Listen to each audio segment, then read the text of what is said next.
जोहार दोस्तों, मैं अचिंत कुमार चक्रवर्ती पुनः आप सभी का मेरे इस YouTube channel success zone Jharkhand में स्वागत करता हूं। आज हम लोग झारखंड के आंदोलन के ऊपर एक एमसीक्यू लेके आए हैं। आज के इस एमसीक्यू में 50 से अधिक क्वेश्चन होने वाले हैं, तो आप सभी अंत तक बने रहें, वीडियो को कंप्लीट देखें। वीडियो पसंद आए तो एक लाइक करें, वीडियो पर नए हैं तो चैनल को सब्सक्राइब जरूर करें। चलिए हम लोग देखते हैं। पहला क्वेश्चन हम लोगों का, सदान झारखंड में कौन है। पहला क्वेश्चन है हम लोग का, सदान झारखंड में कौन है। तो पहला ऑप्शन है आप लोगों का जनजातीय मूल निवासी, दूसरा ऑप्शन गैर जनजातीय मूल निवासी, तीसरा ऑप्शन झारखंड में दूसरे राज्य से आकर बसे आदिवासी, चौथा ऑप्शन आप लोगों का है झारखंड में दूसरे राज्य से आकर बसे लोग। तो इसका जो सही आंसर आपका हो जाएगा, इसका हो जाएगा गैर जनजातीय मूल निवासी। ठीक है, सदान जो है गैर जनजातीय मूल निवासी है। इसको आप एक तरह से आदिवासी भी कह सकते हैं, बट गैर जनजातीय आदिवासी है। ठीक है, आदिवासी का मतलब होता है आपका मूल निवासी, जो यहाँ के मूल निवासी हैं उसी को आदिवासी कहा जाता है। तो ये गैर जनजातीय है। ठीक है, ध्यान रखिएगा, सदान जो है ये गैर जनजातीय मूल निवासी है। अगर कहा जाए कि सदान में कौन कौन आता है, तो सदान में आपका जैसे भूमियार हो गया, ब्राह्मण हो गया, सिंह हो गया, कुर्मी हो गया, ये सब जो भी गैर जनजातीय है ये सदान में आते हैं। ठीक है, ध्यान रख लीजिएगा।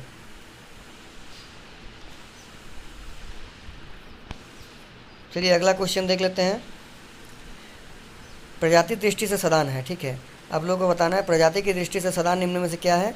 आर्य, द्रविड़ वंशी, अग्नेय, उपरोक्त सभी। ठीक है, तो जो प्रजातीय दृष्टि से सदान है वो आपका आर्य में भी आते हैं, द्रविड़ वंशीय भी होते हैं और अग्नेय भी होते हैं। ठीक है, तो इसका ऑप्शन हो जाएगा ऑप्शन नंबर डी सही आंसर। ठीक है, चलिए तीसरा क्वेश्चन देख लेते हैं। सदानों की धार्मिक मान्यता के अनुसार कौन सा कथन सत्य है। सदानों की धार्मिक मान्यता के अनुसार कौन सा कथन सत्य है। ठीक है, पहला ऑप्शन है सदान सूर्य और मांस के उपासक हैं, मनसा के उपासक हैं। सदान कुल देवी देवता की पूजा नहीं करते हैं। सदान पुरोहित और कर्मकांड से मुक्त होते हैं। उपयुक्त सभी। चलिए जल्दी जल्दी से इसका आंसर कीजिए। तो इसका जो सही आंसर हो जाएगा आपका, ये हो जाएगा सदान सूर्य और मनसा के उपासक है। ठीक है, ऑप्शन नंबर ए आपका सही हो जाएगा। चलिए हम लोग देखते हैं अगला क्वेश्चन, चौथा नंबर क्वेश्चन। सदान समाज है। ठीक है, आप लोगों को बताना है कि सदान का जो समाज है ये किस तरह का है। पितृसत्तात्मक है, मातृसत्तात्मक है, पितृसत्तात्मक एवं मातृसत्तात्मक दोनों है कि इनमें से कोई नहीं है। ठीक है, तो इसका जो सही आंसर हो जाएगा, इसका सही आंसर हो जाएगा आपका सदान पितृसत्तात्मक है। ठीक है, तो इसका हो जाएगा ऑप्शन नंबर ए सही आंसर। चेर कहाँ के शासक थे। ठीक है, आपको बताना है चेर कहाँ के शासक थे। तो ये थे आपके पलामू के शासक थे। और आप लोगों को पता होगा कि चेरो जो आंदोलन है वो आपको 1800 सदी के आसपास हुआ था। ठीक है, ध्यान रखिएगा। जमशेदपुर के टाटा आयरन एवं स्टील वर्कर्स के मजदूरों ने हड़ताल की थी। ठीक है, जमशेदपुर के जो टाटा आयरन एवं स्टील वर्कर्स के मजदूर थे, इसने कब हड़ताल की थी। ऑप्शन है आप लोगों का 1920, 1924, 1918, 1932। ठीक है, 1920, 1924, 1918, 1932। इसका सही आंसर आप लोगों को देना है। और इसका सही आंसर आपका हो जाएगा, ये आपका हो जाएगा 1918। ठीक है, इसका सही आंसर हो जाएगा आपका 1918। चलिए आगे बढ़ते हैं हम लोग नेक्स्ट क्वेश्चन की तरफ।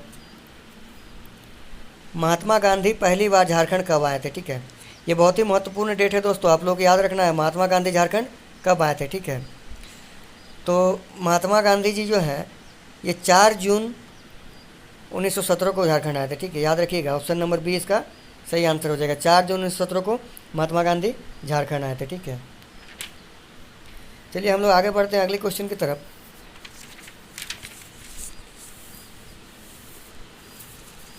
अगला क्वेश्चन है हम लोग का, अबुल कलाम आज़ाद को 3 वर्ष के लिए कहाँ नज़रबंद कर दिया गया था। ठीक है, अबुल कलाम आज़ाद को 3 वर्ष के लिए कहाँ नज़रबंद कर दिया गया था। Option number A Jamshedpur, option number B Bokaro, option number C Dhanbad, option number D Ranchi. ठीक है, आप लोगों को बताना है कि जो मौलाना अबुल कलाम आज़ाद जी थे उनको 3 वर्षों के लिए कहाँ जो है नज़रबंद कर दिया गया था। ठीक है, तो इसका आंसर हो जाएगा आपका ऑप्शन नंबर डी रांची। ठीक है, ध्यान रखिएगा, रांची में ही उनको 3 वर्षों के लिए नज़रबंद कर दिया गया था। ठीक है, चलिए अगला क्वेश्चन हम लोग देख लेते हैं। क्वेश्चन नंबर 9, हजारीबाग जिला कमेटी कब पारित हुई। ठीक है, हजारीबाग जिला कमेटी कब पारित हुई?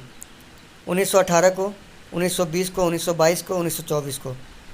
आप लोगों को बताना है हजारीबाग जिला कमेटी जो है कब पारित हुई थी। तो इसका सही आंसर हो जाएगा दोस्तों, इसका सही आंसर हो जाएगा ऑप्शन नंबर बी, 1920 को। ठीक है, ध्यान रखिएगा, हजारीबाग जो जिला कमेटी है 1920 को पारित हुआ था। चलिए हम लोग अगला क्वेश्चन देख लेते हैं। झारखंड में असहयोग आंदोलन का प्रमुख केंद्र था। चलिए जल्दी जल्दी बताइए, झारखंड में जो असहयोग आंदोलन है इसका प्रमुख केंद्र था रांची, जमशेदपुर, खूंटी, हजारीबाग। ठीक है, आप लोगों को बताना है कि झारखंड में जो है असहयोग आंदोलन का प्रमुख केंद्र कौन सा था। तो ये आपका हो जाएगा ऑप्शन नंबर ए, रांची जिला। ठीक है, रांची जिला जो है असहयोग आंदोलन का प्रमुख केंद्र था। चलिए अगला क्वेश्चन देख लेते हैं हम लोग, question number 11। Bihar student conference का 16वां अधिवेशन अक्टूबर 1921 में कहाँ आयोजित किया गया था? ठीक है, आप लोगों को बताना है जो बिहार स्टूडेंट कॉन्फ्रेंस का 16वां अधिवेशन था वो आपका अक्टूबर 1921 में हुआ था, वो किस जिला में आयोजित किया गया था? ठीक है, तो इसका सही आंसर हो जाएगा दोस्तों ऑप्शन नंबर बी, हजारीबाग। ठीक है, ध्यान रखिएगा, हजारीबाग में बिहार स्टूडेंट कॉन्फ्रेंस का 16वां अधिवेशन अक्टूबर 1921 में आयोजित किया गया था। ठीक है, क्वेश्चन नंबर 12 हम लोग देख लेते हैं। झारखंड में हाट कर न देने का आंदोलन किसने चलाया था? ठीक है, झारखंड में जो है हाट कर न देने का आंदोलन किसने चलाया था? Option number A, Ramnath Pandey, option number 2 Bhagwat Pandey, option number 3 हो गया आपका Vishnu Madhuri, option number D हो गया आपका, ऑप्शन नंबर 4 आपका हरिशंकर व्यास। ठीक है, जल्दी जल्दी इसका आंसर कीजिए। तो इसका जो सही आंसर हो जाएगा, झारखंड में हाट कर ना देने का आंदोलन जो चलाए थे वो थे आपका विष्णु माधुरी जी। ठीक ना, याद रखिएगा, विष्णु माधुरी जी जो थे वो आपका झारखंड में हाट कर ना देने के लिए आंदोलन चलाए थे। ठीक है, ऑप्शन नंबर सी इसका सही हो जाएगा। चलिए क्वेश्चन नंबर 13 हम लोग देखते हैं। झारखंड में किन जिलों में 26 जनवरी 1930 को पूर्ण स्वतंत्रता दिवस मनाया जाता है? ठीक है, झारखंड के किन जिलों में 26 जनवरी 1930 को पूर्ण स्वाधीनता दिवस मनाया जाता है? तो आपको बताना है, ऑप्शन नंबर ए है आपका Hazaribagh, Dhanbad, Bokaro, option number B है आप लोगों का Ranchi, Jamshedpur, Khunti, option number C है आप लोगों का Godda, Sahebganj, Deoghar, option number D है झारखंड के सभी जिलों में। तो आप लोग जल्दी जल्दी इसका आंसर कीजिए। 26 जनवरी 1930 को पूर्ण स्वाधीनता दिवस कौन कौन जिलों में मनाया जाता है? ठीक है, इसका आंसर कीजिए। तो इसका जो सही आंसर हो जाएगा दोस्तों, इसका आंसर हो जाएगा सभी जिलों में। ठीक ना, झारखंड के सभी जिलों में 26 जनवरी 1930 को जो है स्वतंत्रता दिवस का पूर्ण स्वतंत्रता दिवस मनाया गया था। ठीक है, ध्यान रखिएगा, 26 जनवरी 1930 को पूर्ण स्वतंत्रता दिवस के रूप में झारखंड के सभी जिलों में मनाया गया था। ठीक है, ध्यान रखिएगा। जवाहर दिवस का आयोजन कब किया गया था? चलिए आप लोगों को बताना है जवाहर दिवस का आयोजन कब किया गया था। ठीक है, ऑप्शन है आपका 16 नवंबर, ऑप्शन बी आपका 18 नवंबर, ऑप्शन सी आपका 26 जनवरी, ऑप्शन डी आपका 24 अप्रैल। क्वेश्चन है आपका जवाहर दिवस का आयोजन कब किया गया था? तो आंसर देना है आप लोगों को। इसका जो आंसर हो जाएगा दोस्तों, इसका सही आंसर हो जाएगा आपका 16 नवंबर को। ठीक है, तो ऑप्शन नंबर ए आपका एकदम सही जवाब हो जाएगा। चलिए अगला क्वेश्चन हम लोग देख लेते हैं। सविनय अवज्ञा आंदोलन के समय डॉक्टर राजेंद्र प्रसाद को किस जेल में रखा गया था? ठीक है, option number A Hazaribagh, option number B Dhanbad, option number C Ranchi, option number D Palamu. आप लोगों को बताना है सविनय अवज्ञा आंदोलन के समय राजेंद्र प्रसाद जी को किस जेल में रखा गया था? Option number A Hazaribagh, option number B Dhanbad, option number C Ranchi, option number D Palamu. तो इसका जो सही आंसर हो जाएगा दोस्तों, इसका सही आंसर हो जाएगा ऑप्शन नंबर ए हजारीबाग। ठीक ना, हजारीबाग जेल में सविनय अवज्ञा आंदोलन के समय डॉक्टर राजेंद्र प्रसाद जी को जेल में रखा गया था। ठीक है, क्वेश्चन नंबर 16 हम लोग देख लेते हैं। महात्मा गांधी अंतिम बार रांची कब आए थे? ठीक है, आप लोगों को बताना है कि महात्मा गांधी जी जो है अंतिम बार रांची कब आए थे। Option number A 1938, option number B 1940, option number C 1942, option number D 1946। तो जल्दी जल्दी इसका आंसर कीजिए। महात्मा गांधी जी अंतिम बार रांची कब आए थे? तो इसका जो सही आंसर हो जाएगा दोस्तों, ये हो जाएगा आपका ऑप्शन नंबर बी 1940 को। ठीक है, 1940 को महात्मा गांधी जी जो थे वो अंतिम बार रांची आए थे। ठीक है, याद रखिएगा। चलिए क्वेश्चन नंबर 17 हम लोग देख लेते हैं। भारतीय राष्ट्रीय कांग्रेस का 53वां वार्षिक अधिवेशन कहाँ शुरू हुआ था? ठीक है, आप लोगों को बताना है भारतीय राष्ट्रीय कांग्रेस का 53वां वार्षिक अधिवेशन कहाँ शुरू हुआ था। तो इसका सही आंसर हो जाएगा दोस्तों रामगढ़ जिला। ठीक है, याद रखिएगा जो 53वां अधिवेशन था इसकी अध्यक्षता जो किए थे APJ अब्दुल कलाम जी किए थे, और इसका जो स्थान था वो आपका रामगढ़ में हुआ था। ठीक है, ध्यान रखिएगा। कांग्रेस के रामगढ़ अधिवेशन में अध्यक्षता किसने किया था? चलिए अगला क्वेश्चन ये है हम लोगों का, कांग्रेस के रामगढ़ अधिवेशन की अध्यक्षता किसने किए थे? तो इसका सही आंसर हो जाएगा दोस्तों मौलाना अबुल कलाम आज़ाद ने। ठीक है, याद रखिएगा मौलाना अबुल कलाम आज़ाद जी कांग्रेस के 53वें राष्ट्रीय अधिवेशन की जो अध्यक्षता थे वो किए थे, कहाँ किए थे? रामगढ़ में किए थे। चलिए अगला क्वेश्चन हम लोग देख लेते हैं। 14 अगस्त 1942 को किस जिला स्कूल के विद्यार्थियों ने जुलूस निकालकर भारत छोड़ो आंदोलन की शुरुआत की थी? ठीक है, आप लोगों को बताना है 14 अगस्त 1942 को किस जिला स्कूल के विद्यार्थियों ने जुलूस निकालकर भारत छोड़ो आंदोलन की शुरुआत की थी? ठीक है, ऑप्शन ए है आपका डाल्टनगंज, ऑप्शन बी है पलामू, ऑप्शन सी है देवघर, ऑप्शन डी है आपका रांची। तो इसका जो सही आंसर हो जाएगा दोस्तों, इसका आंसर हो जाएगा रांची जिला। ठीक ना, रांची जिला स्कूल से 14 अगस्त 1942 को विद्यार्थियों ने जो है जुलूस निकालकर भारत छोड़ो आंदोलन की शुरुआत की थी। ठीक है, 1913 ईस्वी में किसके नेतृत्व में मानगढ़ आदिवासी आंदोलन हुआ था? ठीक है, आप लोगों को बताना है कि 1913 ईस्वी में किसके नेतृत्व में मानगढ़ आदिवासी आंदोलन शुरू हुआ था? ऑप्शन नंबर ए है Vivekananda Jha, option number B है Nayak Guru, option number C है Hemant Bose, option number D है सरस्वती देवी। तो चलिए जल्दी से इसका आंसर कीजिए। तो इसका सही आंसर हो जाएगा दोस्तों 1913 में नायक गुरु द्वारा मानगढ़ आदिवासी आंदोलन का शुरुआत किया गया था। ठीक है, किसके द्वारा? नायक गुरु द्वारा। ठीक है, मानगढ़ आदिवासी आंदोलन का शुरुआत किया गया था नायक गुरु द्वारा। तो ऑप्शन नंबर बी आपका हो जाएगा एकदम सही जवाब। हजारीबाग का जतीन वाघा किससे कहा जाने लगा था? ठीक है, हजारीबाग का जतीन वाघा किसे कहा जाने लगा था? ऑप्शन नंबर ए है Ram Vinod Singh, option number B है Durgadas Banerjee, option number C है Jyoti Pant Rai, option number D है इनमें से कोई नहीं। तो जल्दी जल्दी इसका आंसर कीजिए दोस्तों। तो इसका सही आंसर हो जाएगा, ये आपका हो जाएगा राम विनोद सिंह। ठीक है, याद रखिएगा राम विनोद सिंह को हजारीबाग का जतीन वाघा के नाम से भी जाना जाता था। ठीक है, तिलका मांझी ने किसको अपने तीर का लक्ष्य बनाकर मार डाला?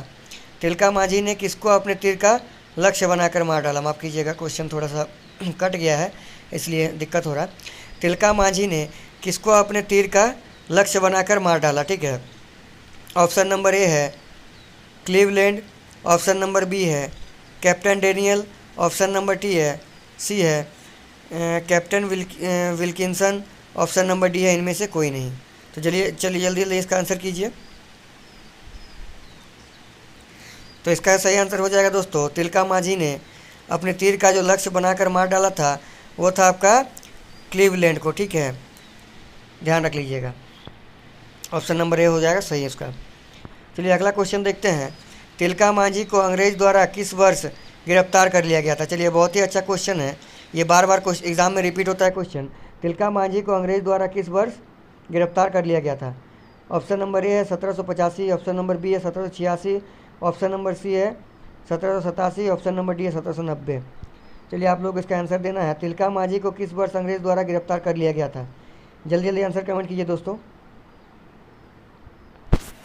तो इसका जो सही आंसर हो जाएगा ये आपका हो जाएगा 1785 में। ठीक है, ऑप्शन नंबर ए आपका बिल्कुल सही जवाब हो जाएगा। स्क्रीन कैसे पीछे हो गया यार।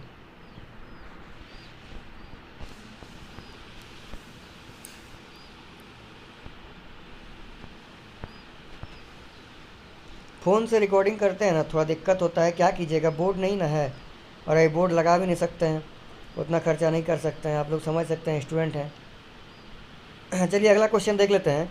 तिलका मांझी को अंग्रेज़ द्वारा फांसी कहाँ दी गई थी, ठीक है। आप लोगों को बताना है तिलका मांझी को अंग्रेज़ द्वारा फांसी कहाँ दिया गया था। तो इसका सही आंसर हो जाएगा दोस्तों भागलपुर में, ठीक है। और आप लोगों को पता होगा कि एक पेड़ के नीचे उनको फांसी दिया गया था।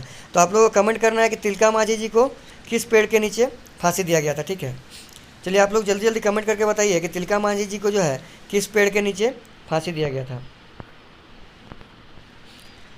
चलिए अगला क्वेश्चन हम लोग देख लेते हैं। क्वेश्चन नंबर कितना है, ये भी कट गया है। बिरसा मुंडा का जन्म कब हुआ था, ठीक है। ये आपका हो गया question number, option number A 10 नवंबर 1870, ऑप्शन नंबर बी 15 नवंबर 1875, ऑप्शन नंबर सी 15 नवंबर 1890, ऑप्शन नंबर डी आपका 10 नवंबर 1880। चलिए जल्दी जल्दी इसका आंसर कीजिए। इसका जो सही आंसर हो जाएगा दोस्तों वो हो जाएगा आपका 15 नवंबर 1875। याद रखिएगा, इन्हीं के जन्मदिन के अवसर पर झारखंड का स्थापना दिवस भी मनाया जाता है, ठीक है। याद रखिएगा, बिरसा मुंडा जी के जन्म दिवस के अवसर पर ही झारखंड का जो है स्थापना दिवस मनाया जाता है।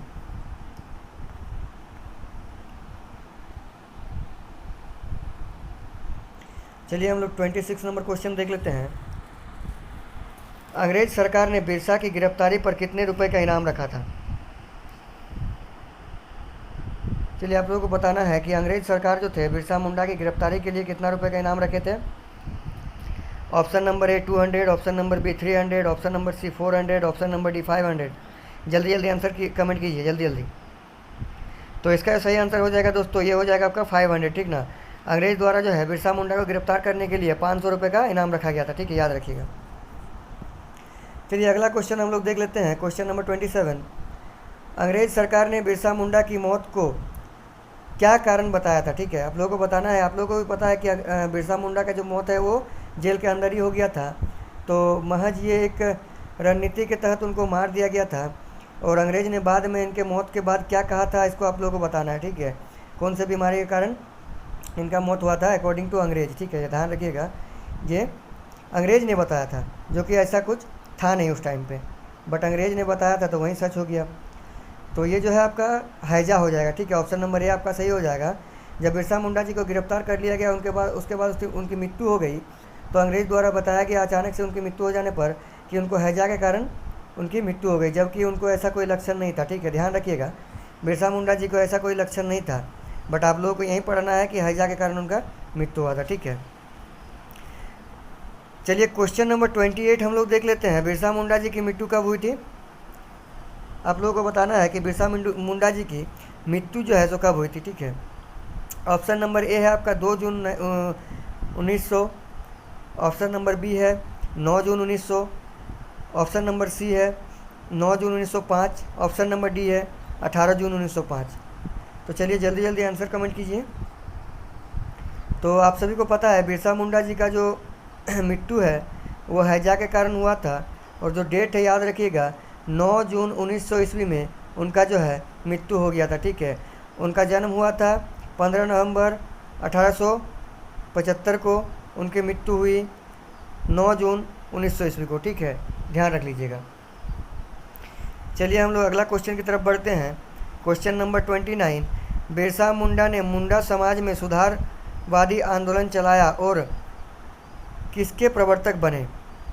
चलिए आप लोगों को बताना है कि बिरसा मुंडा जी ने जो है मुंडा समाज में सुधारवादी आंदोलन चलाया, ठीक है, और किसके प्रवर्तक बन गए हैं। तो ये हो जाएगा आपका ऑप्शन नंबर ए बीरसाहित, ऑप्शन नंबर बी गोड़ाहित, ऑप्शन नंबर सी ए तथा बी दोनों, ऑप्शन नंबर डी इनमें से कोई नहीं। तो जल्दी जल्दी इसका आंसर कीजिए। इसका जो सही आंसर है दोस्तों, इसका सही आंसर आपका हो जाएगा बीरसाहित, ठीक है, ध्यान रखिएगा। बिरसा मुंडा जी जो है मुंडा समाज में समाजवादी सुधारवादी आंदोलन चलाए और उसके बाद बिरसाहित के प्रवर्तक बन गए, ठीक है, ध्यान रखिएगा। चलिए हम लोग अगला क्वेश्चन देखते हैं। अगला क्वेश्चन है झारखंड में सर्वप्रथम यूरोपियों का आगमन कब हुआ था, ठीक है। झारखंड में सर्वप्रथम यूरोपियों का आगमन कब हुआ था। ऑप्शन नंबर ए है आपका 1739, ऑप्शन नंबर बी है 1749, ऑप्शन नंबर सी है 1759, ऑप्शन नंबर डी है 1769। चलिए आप लोगों को जल्दी जल्दी आंसर कमेंट करना है। Option number A 1739, option number B 1749, option number C 1759, option number D 1769। तो इसका जो सही आंसर है दोस्तों ये आपका हो जाएगा ऑप्शन नंबर बी 1749 को जो है वो झारखंड में सर्वप्रथम यूरोपीय कंपनियों का आगमन हुआ था। ठीक है, चलिए अगला क्वेश्चन हम लोग देख लेते हैं। बुद्धू भगत का संबंध किस विद्रोह से है? बहुत ही अच्छा क्वेश्चन है, ये कई बार एग्जाम में पूछा भी गया है कि बुद्धू भगत जो है इनका संबंध किस विद्रोह से है। ऑप्शन नंबर ए आपका कोल विद्रोह, ऑप्शन नंबर बी आपका संथाल विद्रोह, ऑप्शन नंबर सी आपका उलगुरान विद्रोह, ऑप्शन नंबर डी इनमें से कोई नहीं। तो चलिए जल्दी जल्दी आंसर कमेंट कीजिए। इसका सही आंसर हो जाएगा आपका ऑप्शन नंबर ए कोल विद्रोह। ठीक है, ध्यान रखिएगा बुद्धू भगत जी का संबंध जो है आपका कोल विद्रोह से। ठीक है, ध्यान रखिएगा। चलिए बुद्धू भगत को पकड़ने के लिए अंग्रेज सरकार उन पर कितना का इनाम रखा था? ठीक है, तो बुद्धू भगत जो है इनको पकड़ने के लिए अंग्रेज सरकार द्वारा कितना का इनाम रखा गया था? Option number A 500, option number B 1000, option number C 1200, option number D 1500। इसका सही आंसर है दोस्तों ये आपका हो जाएगा ऑप्शन नंबर बी 1000। ठीक है, तो जो बुद्धू भगत है इनको पकड़ने के लिए अंग्रेज सरकार द्वारा 1000 रुपये का इनाम रखा गया था। ठीक है, ध्यान रखिएगा। चलिए हम लोग अगला क्वेश्चन देख लेते हैं। बुद्धू भगत की मृत्यु कब हुई थी? आप लोगों को बताना है बुद्धू भगत की मृत्यु कब हुई थी।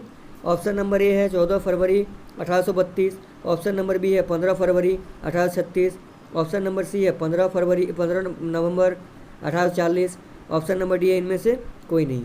ठीक है, तो बुद्धू भगत की मृत्यु कब हुई थी? तो ध्यान रखिएगा दोस्तों बुद्धू भगत जी जो है इनकी मृत्यु जो है 14 फरवरी 1832 को हो गई थी। ठीक है, ऑप्शन नंबर बी आपका सही हो जाएगा। चलिए हम लोग आगे बढ़ते हैं अगले क्वेश्चन की तरफ। रानी सर्वेश्वरी को गिरफ्तार कर किस जेल में रखा गया था? आप लोगों को बताना है रानी सर्वेश्वरी को गिरफ्तार कर किस जेल में रखा गया था। Option number A Ranchi jail में, option number B Hazaribagh jail में, option number C Bhagalpur jail में, option number D Jamshedpur jail में। ठीक है, तो इसका जो सही आंसर है दोस्तों ये हो जाएगा आपका रानी सर्वेश्वरी को जो है वो गिरफ्तार करके जो है भागलपुर जेल में रखा गया था। ठीक है, भागलपुर वर्तमान में बिहार क्षेत्र में पड़ता है, तो ध्यान रखिएगा रानी सर्वेश्वरी को गिरफ्तार करके भागलपुर जेल में रखा गया था। ठीक है, ऑप्शन नंबर सी आप लोगों का हो जाएगा बिल्कुल सही आंसर। चलिए नेक्स्ट क्वेश्चन देख लेते हैं हम लोग। सिद्धू कानू को फांसी की सज़ा कब दी गई थी? चलिए आप लोगों को बताना है सिद्धू कानू को जो है फांसी की सज़ा कब दी गई थी। तो इसका जो सही आंसर है दोस्तों वो हो जाएगा आपका 26 जुलाई 1856 को सिद्धू कानू को फांसी की सज़ा दी गई थी। ठीक है, ऑप्शन नंबर ए आपका सही आंसर हो जाएगा। सिद्धू कानू को 26 जुलाई 1856 को फांसी की सज़ा दी गई थी। ठीक है, ध्यान रखिएगा। चलिए अगला क्वेश्चन देख लेते हैं। चांद भैरव की मृत्यु कहाँ पर हुई थी? क्वेश्चन नंबर 36 हम लोग का है। चांद भैरव की मृत्यु कहाँ पर हुई थी? ऑप्शन नंबर ए है बरहेट, ऑप्शन नंबर बी है भोगनाडी, ऑप्शन नंबर सी है पलामू, ऑप्शन नंबर डी है ओरमांझी। ठीक है, तो चांद भैरव जो है इनकी जो मृत्यु है दोस्तों ये आपका बरहेट में हुआ था। ठीक है, ध्यान रखिएगा बरहेट में इनका मृत्यु हो गया था। ठीक है, चलिए हम लोग अगला क्वेश्चन देख लेते हैं। 30 जून 1855 को सिद्धू कानू ने कहाँ पर जनसभा को संबोधित किया था? ठीक है, तो आप लोगों को बताना है कि 30 जून 1855 को सिद्धू कानू ने कहाँ से जनसभा को संबोधित किया था? ठीक है, ऑप्शन नंबर ए है आप लोगों का बरहेट, ऑप्शन नंबर बी है भोगनाडी, ऑप्शन नंबर सी है जमशेदपुर, ऑप्शन नंबर डी है इनमें से कोई नहीं। तो चलिए जल्दी जल्दी आंसर कमेंट कीजिए। इसका जो सही आंसर है दोस्तों वो हो जाएगा आपका भोगनाडी। ठीक है, याद रखिएगा 30 जून 1855 को भागलपुर के भोगनाडी में मेजर बालो की सेना को जो है इन्होंने हराया था सिद्धू और कानू ने। ठीक है, और वहीं से एक विद्रोह का आंदोलन शुरू किया था, विद्रोह को जिसको हम लोग संथाल विद्रोह के नाम से जानते हैं। संथाल विद्रोह राजमहल क्षेत्र से लेकर भागलपुर तक क्षेत्र में फैला हुआ था। ठीक है, ध्यान रखिएगा संथाल का जो विद्रोह है ये आपका राजमहल से लेके भागलपुर के क्षेत्र में हुआ था। ठीक है, जिसे दामिनी को भी कहा जाता है। ध्यान रखिएगा इसे दामिनी को भी कहा जाता है। इसके जो नेतृत्व करता थे आपका सिद्धो, कान्हो, चांद, भैरव एवं फूलों तथा झानों थे। उसी संदर्भ में 30 जून 1855 को सिद्धो कान्हू ने भोगनीडी में जनसभा को संबोधित किया था। ठीक है, याद रखिएगा। चलिए आगे बढ़ते हैं, क्वेश्चन नंबर 38 देख लेते हैं। फरवरी 1856 को सिद्धू तथा कान्हू को कहाँ गिरफ्तार किया गया था? ठीक है, तो आप लोगों को बताना है फरवरी 1856 में सिद्धू तथा कान्हू को कहाँ गिरफ्तार किया गया था? ऑप्शन नंबर ए है आप लोगों का भोगनाडी, ऑप्शन नंबर बी है आप लोगों का ओरमांझी, ऑप्शन नंबर सी है आप लोगों का ऊपर बांदा, ऑप्शन नंबर डी है आप लोगों का बरहेत। ठीक है, तो इसका सही आंसर हो जाएगा दोस्तों ऊपर बांदा। ठीक ना, ध्यान रखिएगा। फरवरी 1856 में सिद्धू तथा कान्हू को जो है अपर बांदा में गिरफ्तार कर लिया गया था। ठीक है,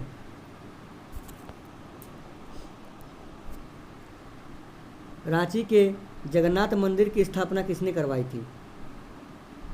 आप लोगों को बताना है कि रांची के जगन्नाथ जो मंदिर है उसकी स्थापना किसने कराई थी?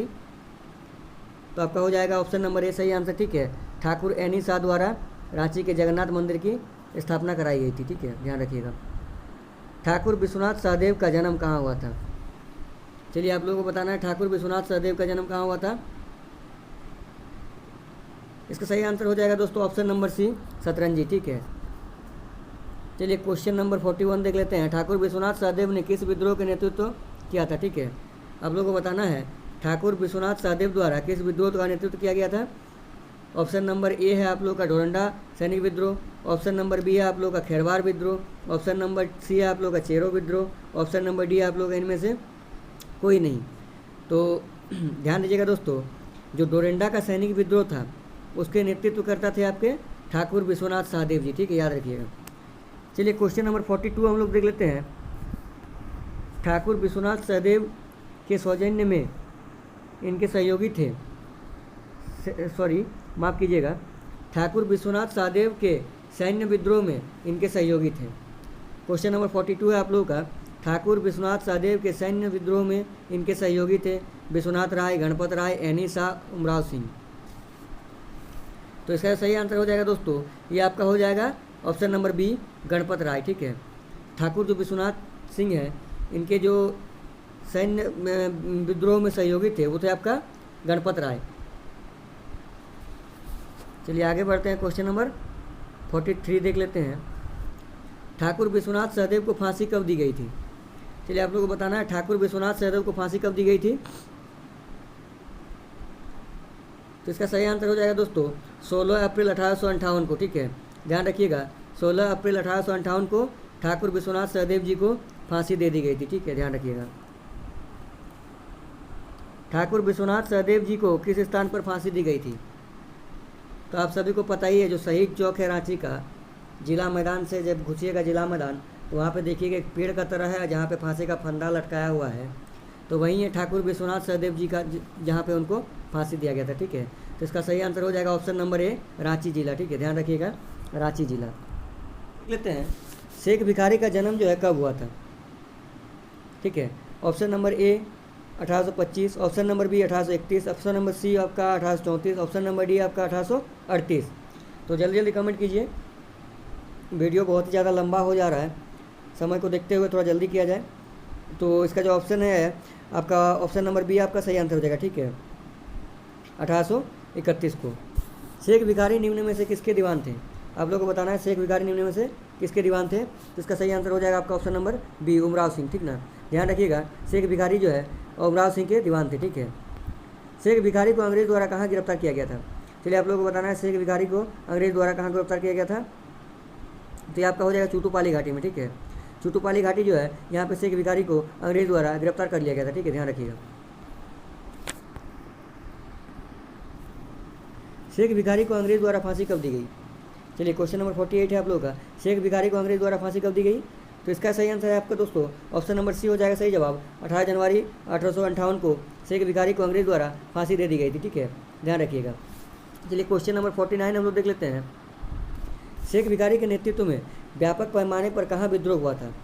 शेख भिखारी के नेतृत्व में व्यापक पैमाने पर कहाँ विद्रोह हुआ था? तो इसका सही आंसर है दोस्तों ये आपका हो जाएगा हजारीबाग में। ठीक है, ध्यान रखिएगा हजारीबाग जिला में शेख भिखारी के नेतृत्व में व्यापक पैमाने में एक बहुत ही बड़ा पैमाने में जो है विद्रोह हुआ था। ठीक है, ध्यान रखिएगा। टिकैत उमराव सिंह का जन्म किस गांव में हुआ था? चलिए आप लोगों को क्वेश्चन नंबर 50 बताना है कि टिकैत उमराव सिंह जो है इनका जन्म किस गांव में हुआ था। तो जो टिकैत उमराव सिंह है इनका जन्म जो है खटंगा नामक गांव में हुआ था। ठीक है, ध्यान रखिएगा टिकैत उमराव सिंह का जन्म जो है खटंगा नामक गांव में हुआ था। तो इसका ऑप्शन हो जाएगा आपका ऑप्शन नंबर ए सही जवाब। ठीक है, तो ऑप्शन नंबर ए इसका हो जाएगा सही आंसर। चलिए हम लोग अगला क्वेश्चन देख लेते हैं। टिकैत उमराव सिंह को फांसी कब दी गई? आप लोगों को बताना है टिकैत उमराव सिंह को फांसी कब दी गई। तो इसका सही आंसर दोस्तों वो हो जाएगा आपका ऑप्शन नंबर ए 1858 को टिकैत उमराव सिंह जी को फांसी दे दी गई थी। ठीक है, ध्यान रखिएगा।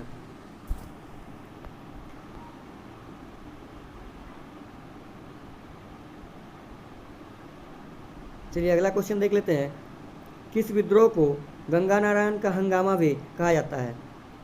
तो आप सभी को पता है जो भूमिज विद्रोह है इनको गंगा नारायण का हंगामा भी कहा जाता है। ठीक है, आप लोग ऐसे करके भी याद रख सकते हैं कि भूमि में गंगा बहती है। ठीक है, ये कोई ट्रिक नहीं है, बट आप लोग को याद रहे इस तरह से हम आपको समझा रहे हैं कि भूमि में गंगा बहती है। ऐसे करके याद रखिएगा तो आप लोग को ऑटोमेटिकली याद रह जाएगा भूमि जब विद्रोह का संबंध किससे है तो गंगा नारायण से। ठीक है, और गंगा नारायण का हंगामा भी इसी को कहा जाता है, याद रखिएगा। ठीक है, चलिए अगला क्वेश्चन देख लेते हैं। Question number 53। सन 1853-56 में फूलो झानो बहनों ने किस विद्रोह में महत्वपूर्ण भूमिका निभाई थी? ठीक है, तो जो है सन 1853-56 में फूलो झानो बहनों ने किस विद्रोह में महत्वपूर्ण भूमिका निभाई थी? तो आप लोगों को पता होगा ये आपका हो जाएगा संथाल विद्रोह। ठीक ना, ऑप्शन नंबर सी आपका सही हो जाएगा। तो ऑप्शन जो है आपका सी एकदम सही हो जाएगा। ठीक है, सिद्धू कान्हू चांद भैरव तथा फूलो एवं झानो ने इस विद्रोह को किया था। ठीक है, ध्यान रखिएगा। कौन कौन? सिद्धू कान्हू चांद भैरव फूलो झानो। ठीक है, याद रखिएगा। सिद्धू कान्हू चांद भैरव जो है वो भाई थे, 4 भाई थे, और जो फूलो झानो है ये बहन थे। ठीक है, चलिए अगला क्वेश्चन हम लोग देख लेते हैं। Question number 54। नीलांबर पीताम्बर भाइयों ने कहाँ पर 1857 के विद्रोह का नेतृत्व किया था? बहुत ही अच्छा क्वेश्चन है दोस्तों।